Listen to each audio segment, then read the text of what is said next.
Bismillahirrahmanirrahim. Assalamualaikum warahmatullahi wabarakatuh.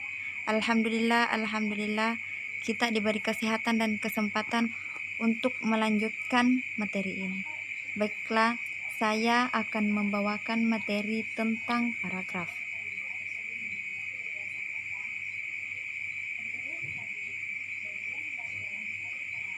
Apa itu paragraf? Paragraf adalah suatu rangkaian kalimat yang memiliki gagasan utama menurut KBBI, bagian bab dalam suatu karangan yang biasanya mengandung suatu pokok dan penulisan dimulai dengan garis baru.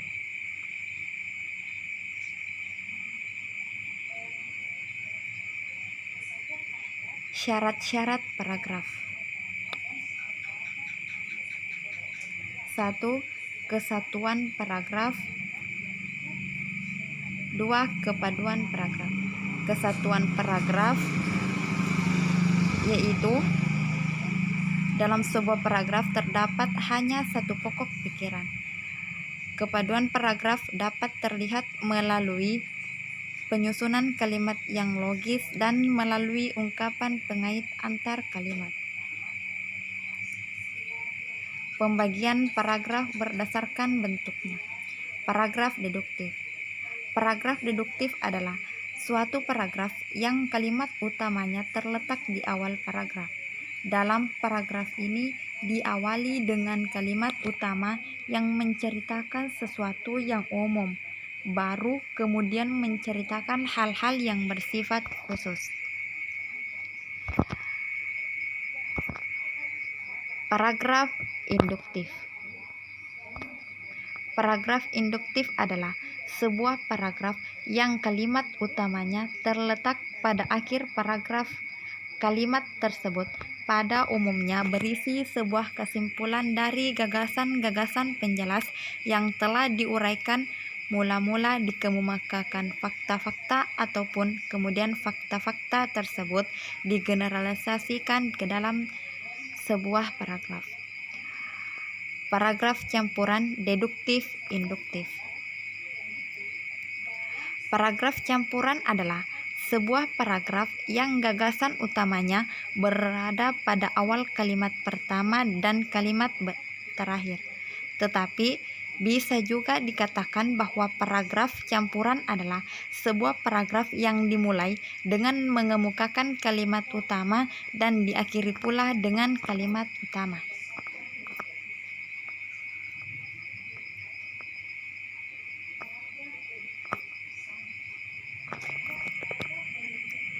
Contoh paragraf deduktif. Satu-satunya bidang pembangunan yang tidak mengalami imbas krisis ekonomi sektor-sektor di bidang pertanian, misalnya perikanan, masih meningkat cukup mengesankan, yaitu 6,65%. Demikian pula perkebunan yang meningkat 6,46% walaupun terkena kebakaran sepanjang tahun. Sektor-sektor kehutanan masih tumbuh 2,95%. Secara umum, kontribusi dari sektor-sektor pertanian terhadap produk domestik bruto PDB meningkat dari 18,7% menjadi 18,4%. Padahal selama 30 tahun terakhir, pangsa sektor pertanian merosot dari tahun ke tahun.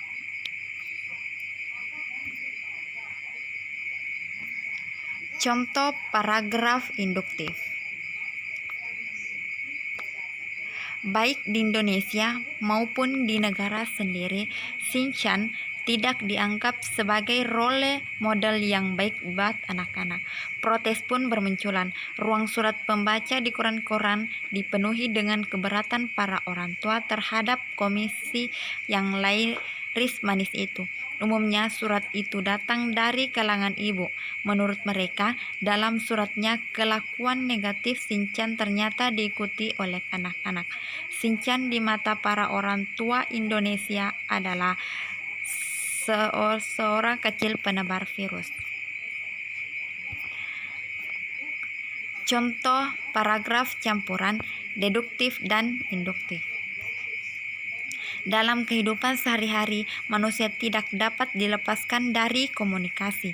Kegiatan apapun yang dilakukan manusia pasti menggunakan sarana komunikasi, baik sarana komunikasi yang sederhana maupun yang modern.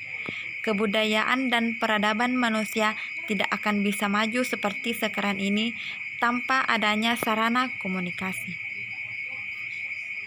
Jenis-jenis paragraf menurut tujuannya. Paragraf narasi.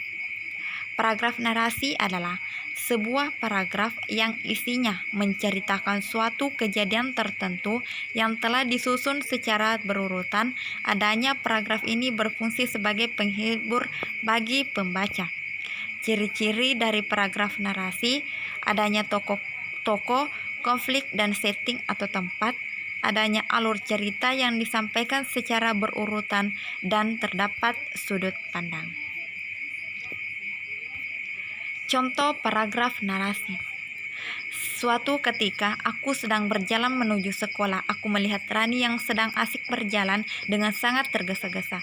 Dia terlihat seperti dikejar oleh sesuatu. Padahal ketika itu jam masih menunjukkan waktu pukul 7 tepat. Tersebab aku merasa sangat penasaran, maka aku pun mengikuti Rani dari belakang. Namun aku sangat terkejut karena Rani tidak rajin menuju ke sekolah. Aku curiga dengan sikapnya yang berbeda. Kemudian aku memanggilnya. Dengan benar saja wajah Rani terlihat gugup dan ketakutan. Ternyata dia ingin membolos sekolah, namun untuk mengetahui rencana buruknya, sehingga dia pun tidak didapat. Paragraf argumentasi. Paragraf argumentasi adalah suatu paragraf yang isinya berupa pendapat atau opini yang telah disampaikan oleh penulisannya. Paragraf ini memiliki tujuan untuk memberikan pandangan terhadap suatu permasalahan kepada pembaca. Ciri-ciri paragraf argumentasi. 1. Paragraf ini berisi tentang tulisan ilmiah. 2. Menyertakan argumentasi atau alasan-alasan yang kuat berupa data ataupun fakta supaya pembaca percaya. 3. Terdapat kesimpulan pada akhir paragraf. Kesimpulan tersebut sebagai penguat dari pendapat-pendapat yang telah dijelaskan. 4. Advertisement. Contoh paragraf argumentasi. Setelah lulus SMA, langkah selanjutnya adalah menuju jenjang berikutnya, yakni dunia perkuliahan. Di sana nanti Anda akan dihadapkan pada banyak pilihan, yakni jurusan atau konsentrasi studi. Namun dalam memilih jurusan dalam perkuliahan bukan sesuatu yang mudah. Tidak seperti yang telah Anda bayangkan sebelumnya. Perlu adanya beberapa pertimbangan supaya Anda tidak salah dalam memilih jurusan tersebut. Dalam memilih jurusan tertentu harus sesuai dengan minat dan bakat, karena apabila salah dalam mengambil jurusan, maka kehidupan di kampus akan terasa sulit. Selain itu, pilihlah jurusan yang memiliki prospek yang cemerlang untuk kedepannya. Jika Anda tidak memiliki jurusan yang memiliki prospek bagus, maka Anda tidak nanti kesulitan mencari pekerjaan setelah lulus nanti. Oleh karena itulah, sebelum Anda memilih jurusan, pertimbangkanlah dengan sangat matang supaya tidak salah dalam memilih. Paragraf eksposisi, yaitu sebuah paragraf yang berisi tentang informasi-informasi yang berupa pengetahuan atau berita. Paragraf eksposisi ini bertujuan untuk memberikan informasi yang sangat jelas kepada para pembaca terkait topik yang telah disampaikan. Ciri-ciri paragraf eksposisi. 1. Paragraf yang memuat karya ilmiah. 2. Mempunyai tujuan sebagai pemberi informasi. 3. Tulisan yang ada dalam paragraf ini merupakan peristiwa fakta atau hasil dari sebuah penelitian. 4. Menyertakan sumber berupa data seperti gambar, buku rujukan, grafik, peta, dan sumber lainnya. 5. Tidak mempengaruhi pembaca. Contoh paragraf eksposisi. Susu merupakan salah satu minuman yang memiliki manfaat bagi tubuh. Hal disebabkan karena susu banyak mengandung vitamin dan mineral yang memang sangat berguna. Kandungan yang paling banyak dalam susu adalah kalsium.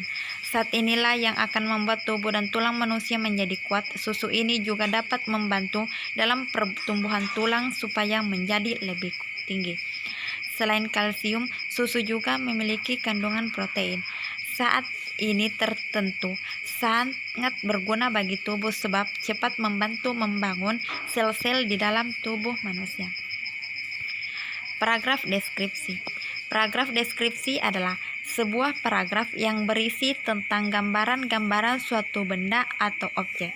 Paragraf deskripsi ini memiliki tujuan untuk memberikan paragraf secara jelas suatu benda atau objek seakan pembacanya telah merasakan seperti melihat tersebut. Ciri-ciri paragraf deskripsi. Paragraf ini berisi tentang penggambaran suatu benda atau objek yang terlibat panca indera seperti bentuk, rasa, suara, warna, dan masih banyak lagi. 2. Menggambarkan objek yang sangat jelas. 3.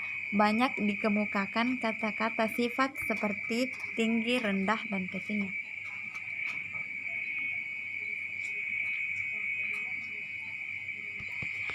Contoh paragraf deskripsi. Tempat tinggalku tidak terlalu besar. Rumahku hanya memiliki luas sekitar 98 mm.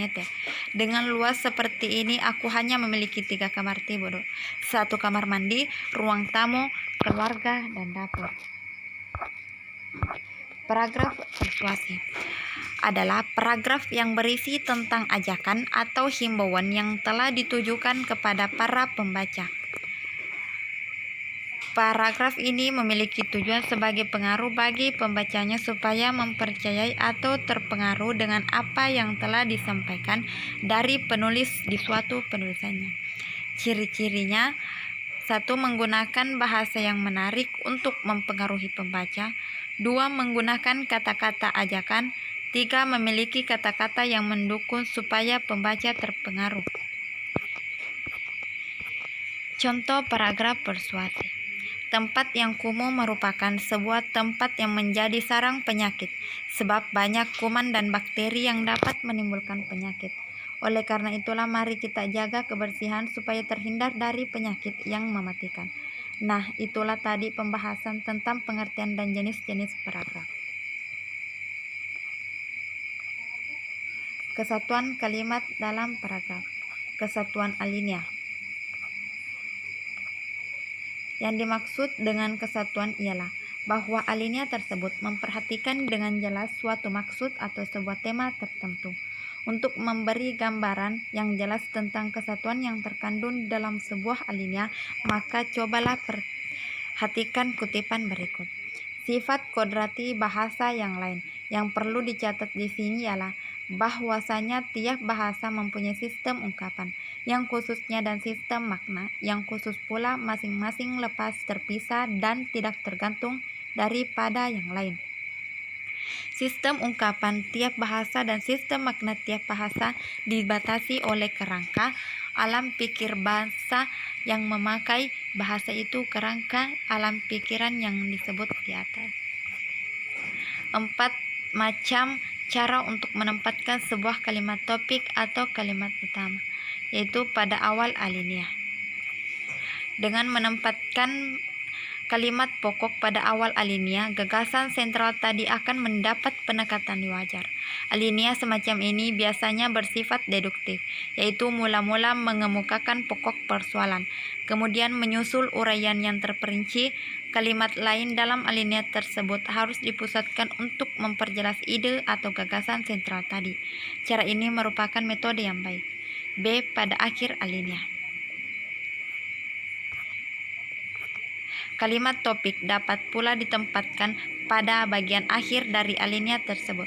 Dalam hal ini, alinea itu bersifat induktif.